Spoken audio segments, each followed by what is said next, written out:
السلام علیکم ورحمۃ اللہ وبرکاتہ۔ الحمدللہ کفا وسلام علی عبادہ الذین اصطفیٰ، اما بعد۔ محترم خواتین و حضرات، پیغام تراویح کی اس نشست میں آپ حضرات کا استقبال ہے۔ آج کی نشست میں 14ویں پارے کا پیغام آپ لوگوں کے سامنے ہے۔ اعوذ باللہ من الشیطان الرجیم، بسم اللہ الرحمن الرحیم۔ ربما یود الذین کفروا لو کانوا مسلمین۔ ناظرین کرام، 14واں پارہ تو یہاں سے شروع ہوتا، لیکن ایک آیت 13ویں پارے کے آخر میں ہے، الف لام را تلک آیات الکتاب و قرآن مبین۔ سورہ ہجر سورہ نمبر 15 ہے۔ 13ویں پارے کے آخر میں ایک آیت تھی کہ الف لام را، اس کا معنی اللہ ہی کو معلوم ہے، یہ کتاب کی آیتیں ہیں اور واضح قرآن کی نشانیاں ہیں۔ تو قرآن کریم کے بارے میں یہ ذکر ہے، الف لام میم را کا معنی اللہ ہی کو معلوم ہے۔ 14واں پارہ شروع ہوتا ہے، ربما یود الذین کفروا لو کانوا مسلمین۔ اس دن کافر لوگ تمنا کریں گے کاش کہ وہ مسلمان ہو جاتے۔ ذرہم یاکلوا ویتمتعوا ویلہہم الامل فسوف یعلمون۔ آپ اس کو کھاتا پیتا اور آرزوؤں میں تمناؤں میں مست چھوڑ دیجئے، عنقریب پتہ چل جائے گا۔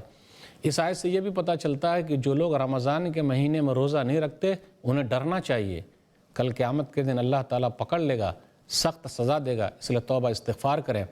اب آگے آیت نمبر 9 کے اندر ہے، اِنَّا نَحْنُ نَزَّلْنَا الذِّكْرَ وَإِنَّا لَهُ لَحَافِظُونَ۔ بے شک ہم ہی نے ذکر کو اتارا ہے، یعنی قرآن کو، اور ہم ہی اس کی حفاظت کرنے والے ہیں۔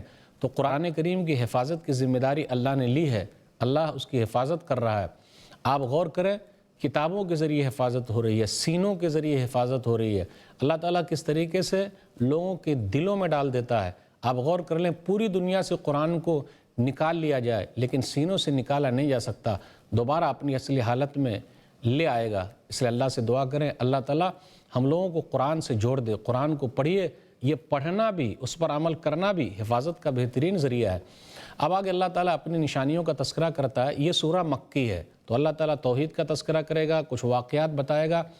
اب آئیے غور کرتے چلیں۔ اللہ نے کہا وَلَقَدْ جَعَلْنَا فِي السَّمَاءِ بُرُوجًا وَزَيَّنَّاهَا لِلنَّاظِرِينَ وَحَفِظْنَاهَا مِنْ كُلِّ شَيْطَانٍ رَجِيمٍ۔ اور ہم نے آسمان کو برجوں والا بنایا ہے اور ہم نے دیکھنے والوں کے لیے مزین کر دیا ہے۔ تو ستاروں کے ذریعے اللہ تعالیٰ نے آسمان کو زینت بخشی ہے۔ تو ستارے جو ہیں آسمان کی خوبصورتی کے لیے نمبر 1۔ نمبر 2، شیطان کو مارنے کا ایک آلہ ہے۔ نمبر 3، راستہ اس کے ذریعے نظر آتا ہے۔ آپ دیکھ لیجئے جہاں لائٹ نہ ہو، ستاروں کے ذریعے لوگ راستہ ڈھونڈ لیتے ہیں۔ پھر آگے زمین کے بارے میں کہا کہ اللہ تعالیٰ نے زمین کو پھیلا دیا۔ پھر آگے اللہ تعالیٰ نے یہ بیان کیا، پہاڑ کو اللہ نے گاڑ دیا۔ یہ پہاڑ جو ہمیں نظر آ رہا میخ کی طرح، کیل کی طرح ہے، جتنا اوپر ہے اتنا نیچے بھی دھسا ہوا ہے۔ پھر آگے اللہ نے کہا وَأَرْسَلْنَا الرِّيَاحَ لَوَاقِحَ فَأَنزَلْنَا مِنَ السَّمَاءِ مَاءً فَأَسْقَيْنَاكُمُوهُ وَمَا أَنْتُمْ لَهُ بِخَازِنِينَ۔ اور ہم بوجھل ہوائیں بھیجتے ہیں، اس کے ذریعے سے بارش نازل ہوتی ہے اور ہم تم کو پلاتے ہیں۔ تم خزانہ جمع نہیں کر سکتے اور تم پانی کو جمع نہیں کر سکتے۔ ہم اور آپ لاکھ چاہیں پانی کو جمع کرنا نہیں کر سکتے۔ تو پلانے والا اللہ، کھلانے والا اللہ، اللہ تعالیٰ کا شکر ادا کریں۔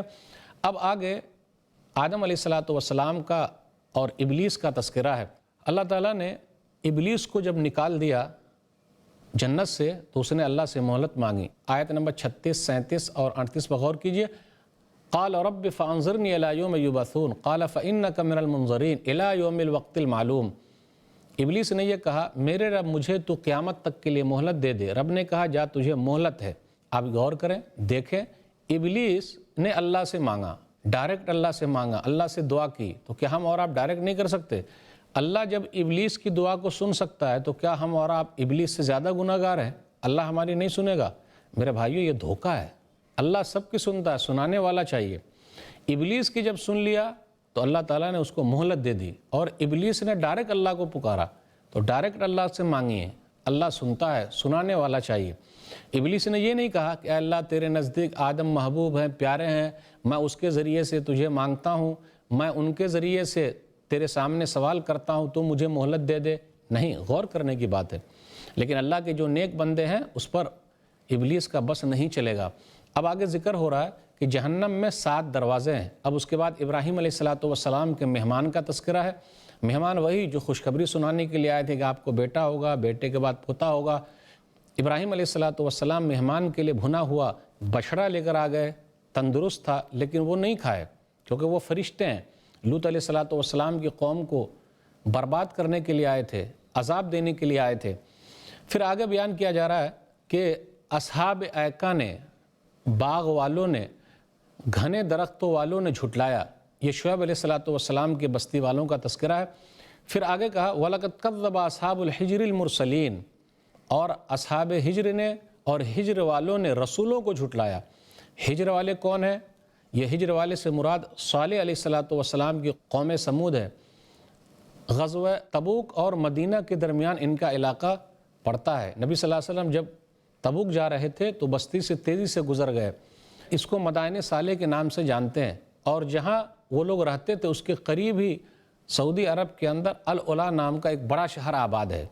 تو ان لوگوں نے جھٹلایا، جبکہ ان لوگوں نے ایک ہی رسول کو جھٹلایا، یعنی صالح علیہ السلام کو جھٹلایا۔ تو گویا کہ ایک کو جھٹلانا سب کو جھٹلانا ہے۔ اب آگے اللہ تعالیٰ نے نبی صلی اللہ علیہ وسلم کو چند چیزوں کی رہنمائی فرمائی، اور نبی صلی اللہ علیہ وسلم سے کہا آپ کو یہ کام کرنا چاہیے۔ کیا کہا گیا؟ فَاصْفَحِ الصَّفْحَ الْجَمِيلَ، آپ اچھے طریقے سے ان کو معاف کر دیجئے۔ پھر کہا آپ اپنی نگاہ اس کی طرف اٹھا کے مت دیکھیے۔ پھر اللہ تعالیٰ نے کہا وَلَقَدْ آتَيْنَاكَ سَبْعًا مِّنَ الْمَثَانِي وَالْقُرْآنِ الْعَظِيمِ، اور ہم نے آپ کو 7 بار بار دہرائی جانے والی اور قرآن عظیم عطا کیا ہے۔ اس کے بعد کہا جا رہا وَاخْفِضْ جَنَاحَكَ لِلْمُؤْمِنِينَ، آپ مومنوں کے لیے اپنے بازو جھکائے رکھیے۔ فَاصْدَعْ بِمَا تُؤْمَرُ وَأَعْرِضْ عَنِ الْمُشْرِكِينَ، جو حکم آپ کو دیا گیا کھول کر سنا دیجئے اور مشرکوں سے آپ اعراض کیجئے۔ آگے کہا اِنَّا كَفَيْنَاكَ الْمُسْتَهْزِئِينَ، جو لوگ مذاق کرتے ہیں آپ کا مذاق اڑاتے ہیں، ہم آپ کی طرف سے کافی ہیں۔ جن لوگوں نے نبی صلی اللہ علیہ وسلم کا مذاق اڑایا اللہ نے اس سے بدلہ لے لیا۔ پھر آگے کہا اور اخیر میں آیت نمبر 99 وَاعْبُدْ رَبَّكَ حَتَّى يَأْتِيَكَ الْيَقِينُ، آپ اپنے رب کی عبادت کرتے رہیے جب تک کہ یقین نہ آ جائے، اور یقین سے مراد موت ہے۔ موت تک اللہ تعالیٰ کو یاد کیجئے۔ یقین سے مراد آج کل کچھ لوگ دھوکہ کھا گئے، یا جو لوگ دھوکہ کھائے ہوئے ہیں کہ جب یقین ہو جائے تو نماز روزہ چھوڑ دینے کا کسی نے کہا ہے؟ جب نبی صلی اللہ علیہ وسلم نے آخری دم تک نہیں چھوڑا تو کیا ہم اور آپ چھوڑ دیں گے؟ دھوکہ ہے یہ۔ اس لیے یہاں یقین سے مراد موت ہے۔ تو سورہ ہجر یہ مکی سورہ ہے، سورہ نمبر 15 ہے، اور اس کے اندر 99 آیتیں ہیں۔ اب اس کے بعد سورہ نحل ہے۔ نحل کا معنی ہے شہد کی مکھی، یہ بھی مکی سورہ ہے۔ بسم اللہ الرحمن الرحیم، اتی امر اللہ فلا تستعجلوہ سبحانہ وتعالی عما یشرکون، اللہ کا معاملہ آ گیا، تم جلد بازی مت کرو، اللہ کی ذات پاک ہے جو لوگ شریک ٹھہراتے ہیں۔ پھر آگے کہا اپنے بندوں میں سے جس پر چاہتے ہیں روح اتارتے ہیں۔ روح سے مراد وحی ہے۔ بندوں سے یہی کہا گیا ہے کہ تم لوگ ایک اللہ کی عبادت کرو، اس کے ساتھ کسی کو شریک نہ ٹھہراؤ۔ انسان کے بارے میں کہا جا رہا خلق الانسان من نطفۃ فاذا هو خصیم مبین، کہ اللہ تعالیٰ نے انسان کو نطفے سے پیدا کیا، وہ کھلم کھلا جھگڑالو ہے۔ آپ غور کریں، کوئی بھی ہے، بڑا ہو چھوٹا ہو، مالدار ہو غریب ہو فقیر ہو بادشاہ ہو، کوئی بھی ہو، اللہ نے معمولی پانی سے پیدا کیا ہے۔ انسان اگر اس پانی پر غور کر لے تو تکبر نہیں کرے گا، غرور نہیں کرے گا، گھمنڈ نہیں کرے گا۔ اس کے بعد اللہ تعالیٰ نے اپنی نشانیوں کا تذکرہ کیا اور کہا جانوروں کی طرف دیکھو، تمہارے فائدے کے لیے بھی ہے، تم ان سے اون حاصل کرتے ہو، تم اس سے کھاتے ہو۔ والخیل والبغال والحمیر لترکبوها وزینہ، والخیل والبغال والحمیر لترکبوها وزینہ ویخلق ما لا تعلمون، گھوڑے ہیں، خچر ہیں، گدھے ہیں، سواری کے لیے، زیب و زینت کے لیے، اور اللہ تعالیٰ پیدا کرتا جو تم نہیں جانتے۔ بہت ساری مخلوقات جس کو نہیں جانتے۔ پھر آگے اللہ تعالیٰ نے بارش کے بارے میں کہا تم اس سے فائدہ حاصل کرتے ہو، درخت اگاتے ہو، تم لوگ پیتے ہو۔ پھر غور کرو، کھجور کے درخت ہیں، زیتون کے درخت ہیں، کیسے اگتے ہیں؟ بارش کے ذریعے اللہ تعالیٰ اگاتا ہے۔ پھر آگے سورج اور چاند کا تذکرہ ہوا، یعنی اللہ تعالیٰ اپنی نشانیاں بتا رہا ہے۔ پھر اس کے بعد یہ کہا سمندر کو اللہ تعالیٰ نے تمہارے ماتحت کر دیا، لحمن طریہ، سمندر میں سے تم لوگ تازہ گوشت نکالتے ہو۔ تازہ گوشت سے مراد مچھلی ہے۔ وَتَسْتَخْرِجُ مِنْهُ حِلْيَةً تَلْبَسُونَهَا، اور اس میں سے زیورات نکالتے ہو۔ پھر اسی طرح کشتیاں چل رہی ہے، پہاڑ کو اللہ تعالیٰ نے گاڑ دیا، زمین میں پہاڑ ہے، پھر اسی طرح پہاڑوں میں راستے ہیں، زمین کے اندر ندیاں ہیں۔ أَفَمَن يَخْلُقُ كَمَن لَّا يَخْلُقُ أَفَلَا تَذَكَّرُونَ، تو کیا جو پیدا کرتا ہے اس جیسا ہو سکتا جو پیدا نہیں کرتا؟ غور و فکر نہیں کرتے؟ آگے آیت نمبر 18 پر غور کیجئے، وَإِن تَعُدُّوا نِعْمَةَ اللَّهِ لَا تُحْصُوهَا إِنَّ اللَّهَ لَغَفُورٌ رَحِيمٌ، تم اللہ تعالیٰ کی نعمت کو شمار کرنا چاہو، گننا چاہو، گن نہیں سکتے ہو، بے شک اللہ تعالیٰ بخشنے والا رحم کرنے والا ہے۔ سورہ ابراہیم سورہ نمبر 14 میں آیت نمبر 34 میں اسی طریقے کی ایک آیت ہے، وَإِن تَعُدُّوا نِعْمَةَ اللَّهِ لَا تُحْصُوهَا إِنَّ الْإِنسَانَ لَظَلُومٌ كَفَّارٌ، تم اللہ تعالیٰ کی نعمت کو شمار کرنا چاہو، گننا چاہو، گن نہیں سکتے ہو، انسان بڑا ظالم ہے، بڑا ناشکرا ہے۔ تو انسان کے ساتھ جو چیز جڑی تو اللہ نے ظلم کے بارے میں کہا کہ انسان بڑا ظالم ہے، بڑا ناشکرا ہے۔ اور اللہ کا جب نام آیا تو اللہ نے بخشش کا وعدہ کیا، اللہ بخشنے والا ہے، رحم کرنے والا ہے۔ تو اللہ بخشنے والا ہے، رحم کرنے والا ہے، اللہ کی رحمت سے مایوس نہیں ہونا چاہیے۔ جو لوگ اللہ کے علاوہ کو پوچھتے ہیں ان کی حیثیت کیا ہے؟ لا یخلقون شیئا وہم یخلقون، ان لوگوں نے کوئی چیز پیدا نہیں کی، وہ لوگ خود ہی پیدا کیے گئے ہیں۔ جب اللہ نے ان کو پیدا کیا تو وہ دوسری چیز کیا پیدا کر سکتے ہیں؟ اس لیے آدمی کو غور کرنا چاہیے کہ معبود برحق اکیلا اللہ ہے۔ پھر آگے تذکرہ ہو رہا ہے کہ روح کیسے نکالی جاتی ہے، برے لوگوں کی روح، نیک لوگوں کی روح۔ برے لوگوں کی روح نکلتی ہے، فرشتے آتے ہیں، تکلیف کے ساتھ نکلتی نہیں ہے۔ الذین تتوفاہم الملائکۃ ظالمی انفسہم فالقوا السلم ما کنا نعمل من سوء۔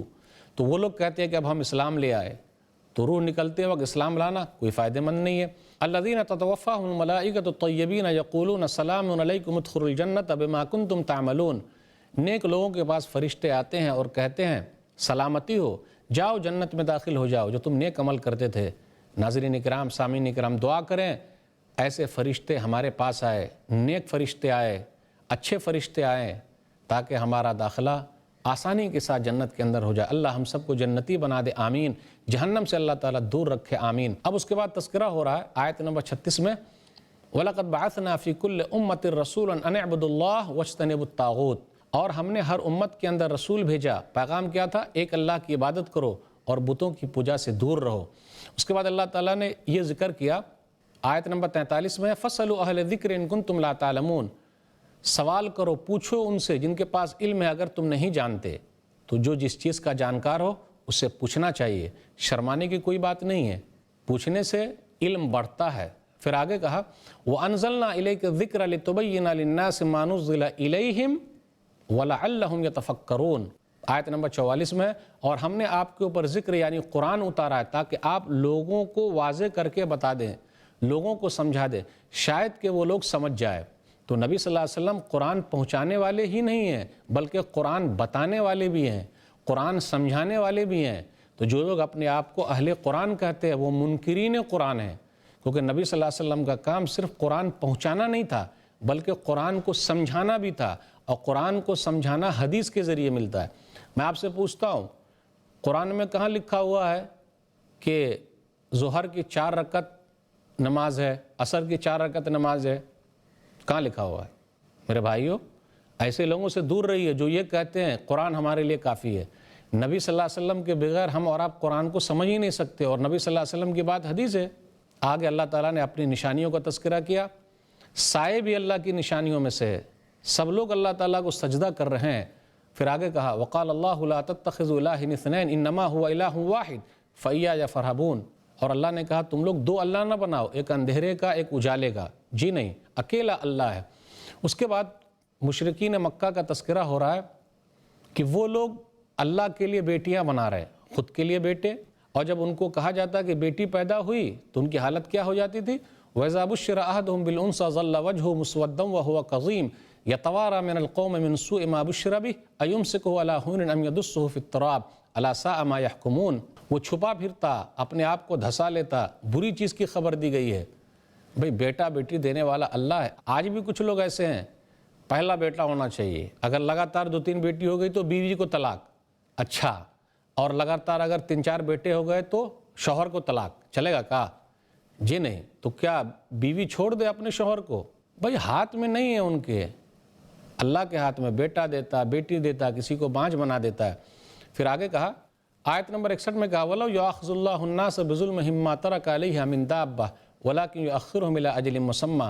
اللہ اگر ہر غلطی پر مواخذہ کرنا چاہے، پکڑ لے تو روئے زمین پر کوئی نہیں بچے گا، لیکن اللہ تعالیٰ مہلت دے رہا ہے۔ آگے اللہ تعالیٰ نے اپنی نشانیوں کا تذکرہ کرتے ہوئے کہا وَإِنَّ لَكُمْ فِي الْأَنْعَامِ لَعِبْرَةً نُسْقِيكُم مِّمَّا فِي بُطُونِهِ مِن بَيْنِ فَرْثٍ وَدَمٍ لَبَنًا خَالِصًا صَائِغًا لِّلشَّارِبِينَ۔ اور بے شک چوپائے میں تمہارے لیے نشانیاں ہیں، کس طریقے سے ہم تم کو پلاتے ہیں، یعنی دودھ کے بارے میں کہا گیا۔ آپ غور کریں، جانور جو ہے وہ گھاس کھاتا ہے، فائدے کیا ہے؟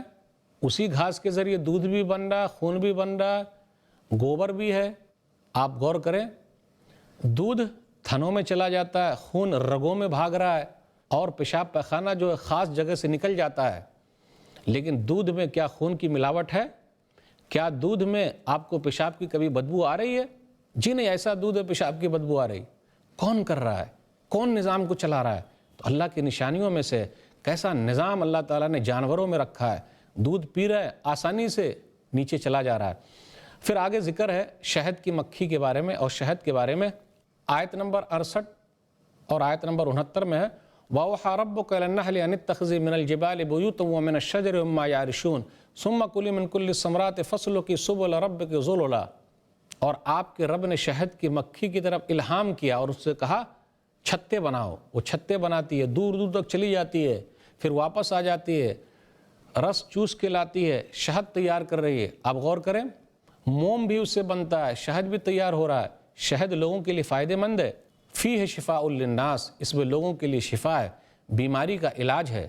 اللہ کی نشانیوں میں سے شہد کی مکھی اور خود شہد بھی لوگوں کو غور کرنا چاہیے۔ آگے اللہ تعالیٰ نے اپنی نشانیوں کا تذکرہ کرتے ہوئے کہا وہی اللہ ہے جس نے تم کو پیدا کیا، تم کو مارے گا، وہی اللہ جو بیٹے دیتا ہے، پوتے دیتا ہے۔ پھر ایک جگہ کہا واللہ فضل بعضکم علی بعض فی الرزق، آیت نمبر 71 میں، وہی اللہ جس نے بعض کو بعض پر روزی روٹی کے سلسلے میں فضیلت دی ہے۔ ہر ایک کو اللہ نے پیسے والا نہیں بنایا، ہر ایک کو اللہ نے غریب نہیں بنایا، اور یہ اللہ کا نظام ہے۔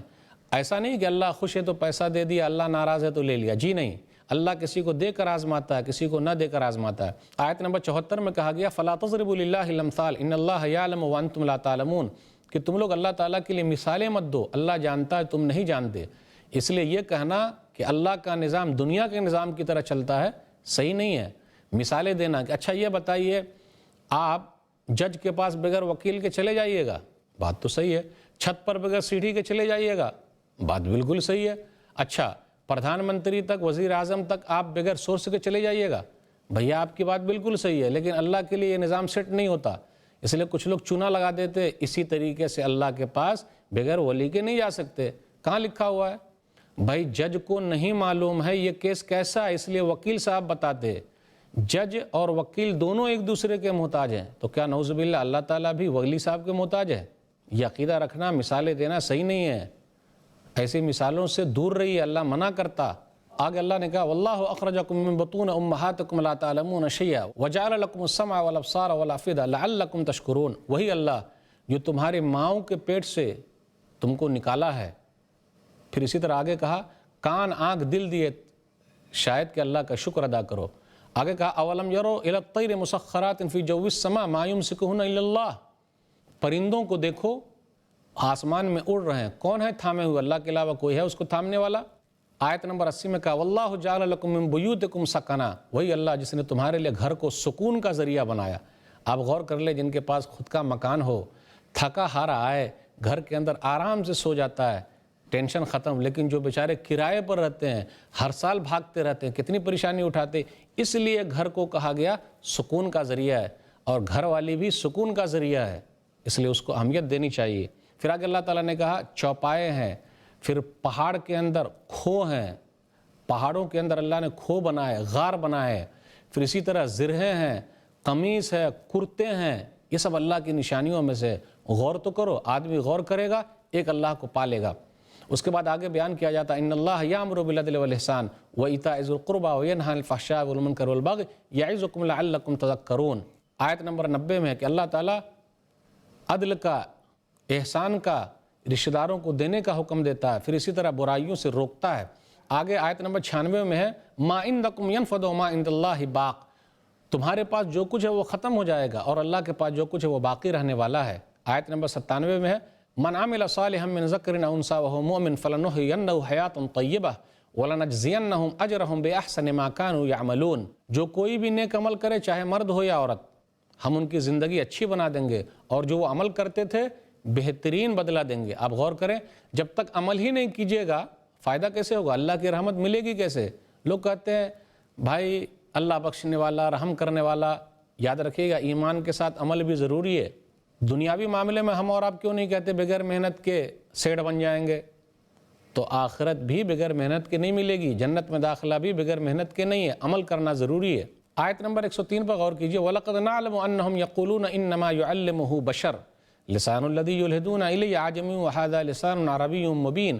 لوگوں نے یہ الزام لگایا کہ نبی صلی اللہ علیہ وسلم کے پاس جو آدمی آتا ہے وہ آپ کو سکھاتا ہے قرآن، تو کہا جو آدمی نبی صلی اللہ علیہ وسلم کے پاس آتا ہے اس کی زبان عجمی ہے اور نبی صلی اللہ علیہ وسلم کی زبان عربی ہے، تو وہ کیسے سکھا سکتا ہے؟ آیت نمبر 106 میں من کفر باللہ من بعد ایمانہ الا من اکرہ وقلبہ مطمئن بالایمان۔ اگر کسی آدمی کا دل مطمئن ہے ایمان پر لیکن اگر اس سے کفریہ کلمہ کہا جائے بولنے کو، دل میں اطمینان ہے تو اللہ تعالیٰ معاف کر دیں گے۔ اب آگے غور کریں، اگر لوگ ظلم کرتے ہیں، صحیح سے نہیں رہتے ہیں، تو اللہ تعالیٰ ان کے امن و شانتی کو چھین لیتا ہے۔ اس کے بعد اللہ تعالیٰ نے حرام چیزوں کا تذکرہ کیا، جیسے خون حرام ہے، سور کا گوشت حرام ہے، غیر اللہ کے نام پر جو کیا جائے وہ حرام ہے۔ اس کے بعد آیت نمبر 120 میں ان ابراہیم کان امہ، ابراہیم علیہ السلام امت تھے، توحید والے تھے، اکیلے تھے۔ آیت نمبر 121 میں شاکر لانعمہ، اللہ کی نعمتوں کا شکریہ ادا کرنے والے تھے۔ اس لیے میرے بھائیوں صابر و شاکر بنیے، اس لیے میرے بھائیوں شکر ادا کرنے والے بنیے۔ اللہ کا شکر ہے لیکن ہمارے اور آپ کی زبان پر ناشکری زیادہ ہے۔ آیت نمبر 125 پر غور کیجئے، دعوت التبلیغ میں حکمت کی اہمیت کیا ہے؟ ادع الی سبیل ربک بالحکمہ والموعظۃ الحسنہ وجادلہم باللتی ہی احسن۔ آپ اپنے رب کے راستے کی طرف بلائیے حکمت کے ذریعے، اچھی نصیحت کے ذریعے اور بہترین بحث و مباحثہ کے ذریعے۔ اس سے یہ پتہ چلتا ہے انسان تین طریقے کے ہو سکتے ہیں۔ کچھ کو کہیے ایک بات وہ مان لے گا، کبھی کبھی کچھ لوگوں کو زیادہ اچھی نصیحت کی ضرورت پڑتی ہے اور کبھی کبھی بحث و مباحثہ بھی کرنا پڑتا ہے۔ پھر آگے کہا جا رہا ہے وَاصْبِرْ وَمَا صَبْرُكَ إِلَّا بِاللَّهِ، آپ صبر کیجئے اور اللہ کے لیے آپ صبر کریں۔ اب آخری آیت ہے، آیت نمبر 128، إِنَّ اللَّهَ مَعَ الَّذِينَ اتَّقَوْا وَالَّذِينَ هُمْ مُحْسِنُونَ، بے شک اللہ تعالیٰ پرہیزگاروں اور نیک لوگوں کے ساتھ ہے، اس لیے گھبرانے کی کوئی بات نہیں۔ جب اللہ کا ساتھ ہے تو گھبرانا کیا؟ مومن کسی سے نہیں گھبراتا۔ اللہ سے دعا ہے اللہ ہم لوگوں کی مدد فرمائے، ہمارے گناہوں کو معاف فرما دے۔ آمین وآخر دعوانا الحمدللہ رب العالمین وصلی اللہ علی نبینا محمد وآلہ وصحبہ اجمعین۔ والسلام علیکم ورحمۃ اللہ وبرکاتہ۔